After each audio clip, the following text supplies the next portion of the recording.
The Handmaid's Tale Season 5 Episode 1 and 2 Ending Explained.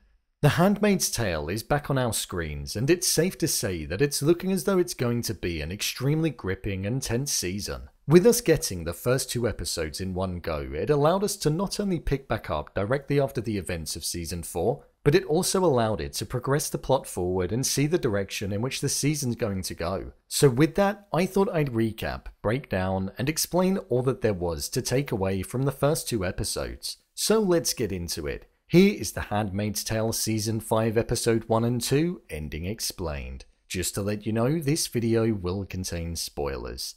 I'll break this video down by each episode. Episode 1.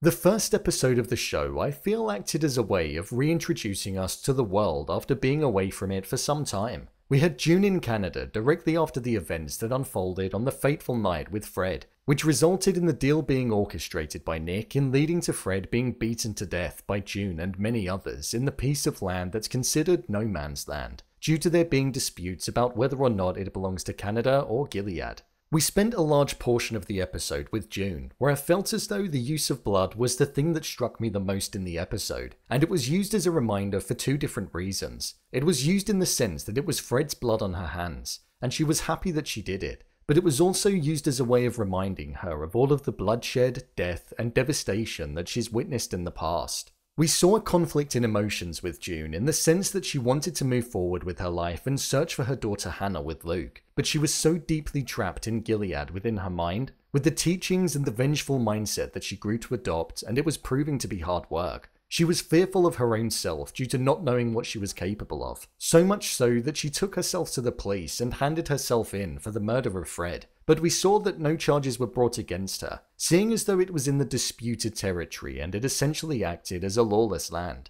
Her not being arrested and being made to pay for her crimes was a saving grace, and we saw after she left it looked as though she was going to make a conscious effort to try and snap out of the mindset that she was in, and she viewed it as a second chance. Whilst this was going on, we saw Serena, who was being held in a cell, found out about her husband's brutal murder, and it was extremely brutal. We saw the shot of him laying on the table, and it looked as though he was not only beaten, but he was also torn to pieces as well. This gave Serena a reason to go back to Gilead, and this was in order to prepare a funeral for her husband, as she deemed it a necessity. Whilst she wasn't told who it was that carried out the murder, the sending of the finger gave her the understanding that it was June who killed Fred. This inclination that she had was the very thing that set up her motives for episode 2 of the show. Episode 2.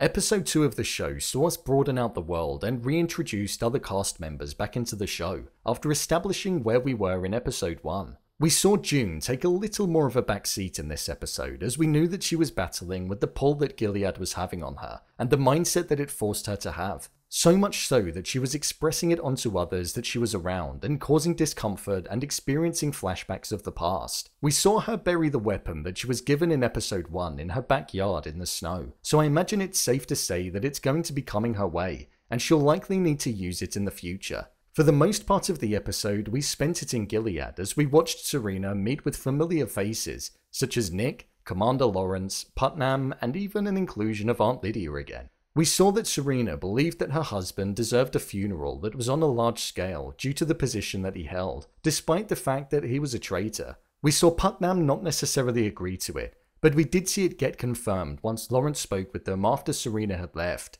He put it down to the fact that he wasn't a woman, so they listened. And it was also a way of showing the world the way of Gilead. As this meeting was going on, we saw the closeness that Janine and Esther had formed. Janine had been looking out for Esther, and she had advised her to get pregnant, as it was a way that she would end up being treated well, and the best that she'd likely ever be treated. The decision was made for her to go and be the Putnam's handmaid. Janine carried Mrs. Putnam's daughter, and she gave them a child, which we saw a small interaction from in the episode. You could sense the discomfort in Esther as she didn't agree with any of what was going on, and she just wanted to leave. But it was only once she'd arrived back that she approached Janine and mentioned in a twist that she hated her with a passion, and that she was just as bad as Aunt Lydia, as she'd been using her as a way to meet with her daughter if she were to be placed with the Putnams, which Janine denied, although it does seem like a well-orchestrated plan. This was when we then saw that the chocolate that they both ate was poisoned by Esther, and they were both slowly collapsing in front of each other, before Aunt Lydia ran in.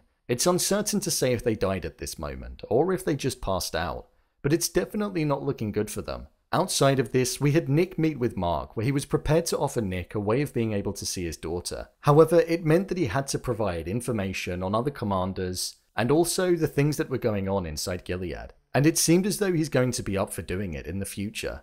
The final part of the episode that we saw was that of June and Luke going to the ballet, where June was wearing an extremely bright white dress, and we had the funeral taking place, which was being televised globally, where we had Serena wearing a jet black dress, showing the polar opposites in the pair and what they represent. As the funeral was unfolding, it was intertwined with scenes of Luke and June at the ballet, where we saw tears rolling down June's face, most likely because it's the closest to reality that she'd been in a very long time, and it was a taste of what real life was once again. But once they stepped out, they saw that the funeral was being played on all of the digital screens in the city, and it was here where we saw the true reason as to why Serena wanted the funeral televised. Yes, she wanted him to have the send-off, but because she also wanted to put a message out there to June, who she knew killed Fred.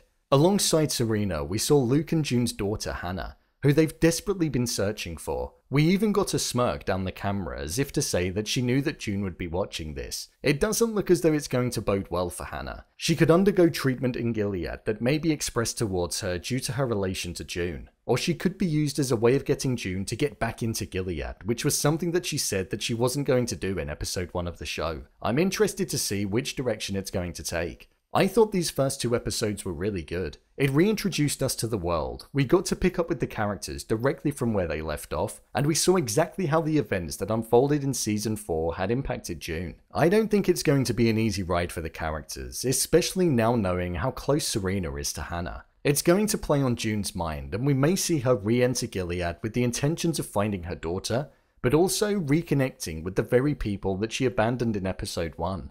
So I imagine it's only going to get more and more explosive as the episodes go on. So, there you have it, The Handmaid's Tale Season 5 Episode 1 and 2, Ending Explained.